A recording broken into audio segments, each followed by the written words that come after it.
அன்பர்களுக்கு வணக்கம். ஆளுமை மிக்க மேசராசி அன்பர்களே, உங்கள் ராசி அதிபதியான செவ்வாயின் ஆசியுடன் இந்த மாதம் உங்களுக்கு எப்படிப்பட்ட பலன்களை அள்ளித்தரப் போகிறது என்பதை பார்க்கலாம்.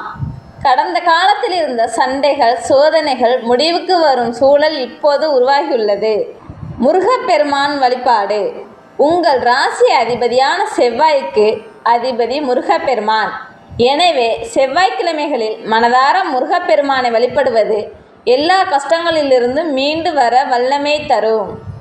மந்திரம்: ஓம் சரவணபவா முருகா என்ற மந்திரத்தையும், குன்றக்குடி முருகனுக்கு அரோகரா என்ற பிரார்த்தனையையும் மனதார சொல்லி வேண்டிக் கொள்ளுங்கள். விரைவிலேயே நன்மைகள் நடக்கும்.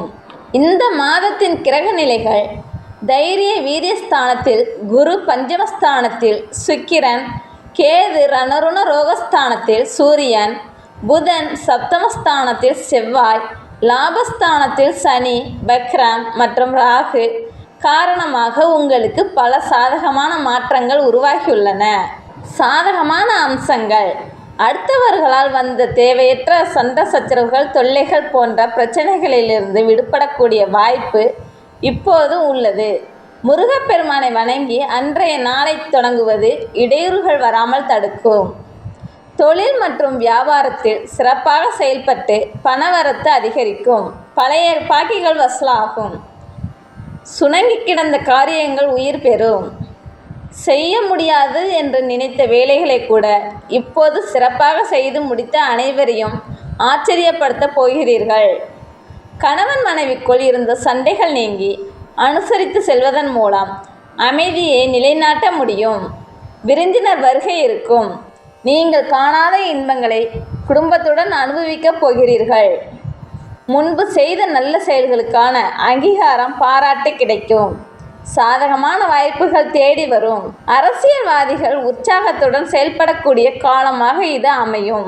உழைப்பிற்கான மதிப்பு, அங்கீகாரம் கிடைக்கும். மாணவர்கள் கல்வியுடன் விளையாட்டுகளிலும் கவனம் செலுத்தலாம். வெற்றி பெற 90% வாய்ப்புள்ளது. சவால்கள்: எவ்வளவுதான் விட்டு கொடுத்து சென்றாலும் கணவன் மனைவியிடையே திடீர் கருத்து வேறுபாடுகள் வரலாம். நீங்கள் அனுசரித்து செல்வதன் மூலம் அதிலிருந்து விடுபடலாம். பெண்கள் எந்த ஒரு விஷயத்திலும் யோசித்து நிதானமாக, கவனமாக முடிவெடுக்க வேண்டும். அரசியல்வாதிகள் வாக்குறுதி கொடுக்கும்போது கவனமாக இருக்க வேண்டும். அக்கம் பக்கத்தில் அல்லது சக மாணவர்களுக்கிடையே தேவையில்லாத பிரச்சனைகளில் தலையிடாமல் ஒதுங்கி இருப்பது நன்மையை தரும். பரணி நட்சத்திரக்காரர்கள் புதிய முயற்சிகளை மட்டும் இந்த வாரம் சற்று தள்ளி போடுவது நல்லது. நட்சத்திரங்களுக்கான பலன்கள்: மேச ராசியில் அஸ்வினி, பரணி, கார்த்திகை 1ஆம் பாதம் ஆகிய நட்சத்திரங்கள் உள்ளன. அஸ்வினி: உங்களது குழந்தைகளின் எதிர்பார்ப்பை நிறைவேற்றி அவர்களை மகிழ்ச்சி அடைய செய்வீர்கள். தக்க சமயத்தில் அவர்களால் எதிர்பார்த்த உதவியும் கிடைக்கும். உங்களுக்கு மாற்று கருத்து தோன்றினால் அதை எதிரில் உள்ளவர்களிடம் வெளிப்படையாக சொல்லாமல் இருப்பது நல்லது. உறவினர்களிடம் பேசும்போதும் கவனமாக இருங்கள். மாணவர்களுக்கு கல்வியில் நல்ல முன்னேற்றம் வரும். ஒரு முறைக்கு 2 முறை ஆலோசனை செய்து முடிவெடுப்பது நல்லது. குடும்ப விஷயங்களில் திடீர் கருத்து வேறுபாடுகள் வந்து நீங்கும். சரியான முடிவெடுப்பதில் சில தடுமாற்றங்கள் இருக்கலாம். பரணி: மனக்குழப்பம் நீங்கி தைரியம் பிறக்கும். வீண் அலைச்சல்கள் குறையும். சிக்கல்கள் தீரக்கூடிய வாய்ப்பு உள்ளது. எண்ணிய காரியம் கைகூடும். உத்தியோகத்தில் இருப்பவர்கள் கவனமாக தங்கள் வேலைகளை செய்தால் நன்மையை பெறலாம். குடும்ப உறவினர்களால் வீண் அலைச்சல்கள் வரலாம். கார்த்திகை 1ஆம் பாதம். சமூகத்தில் உங்களின் சிறப்பான செயலால் அந்தஸ்து உயரும். தொழில் வியாபாரத்தில் நல்ல மாற்றம் வரும். எண்ணிய காரியங்கள் ஈடேறும். வாடிக்கையாளர்களின் தேவைகளை அறிந்து செயல்பட்டால் பண தேவைகளை சமாளிக்க முடியும். உத்தியோகத்தில் இருப்பவர்களுக்கு புதிய பொறுப்புகள் கிடைக்கும். மன வலிமை அதிகரிக்கும்.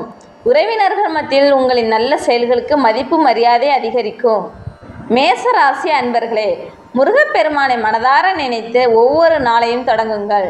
வரக்கூடிய வாய்ப்புகளை சரியாக பயன்படுத்தினால் இந்த மாதத்தில் நீங்கள் மகிழ்ச்சியை காண முடியும். நீங்கள் இந்த பதிவை லைக் செய்து உங்கள் நண்பர்கள் மற்றும் குடும்பத்தினருக்கு பகிர்ந்து கொண்டு மேலும் பல ஜோதிட தகவல்களை பெற சப்ஸ்கிரைப் செய்யுங்கள்.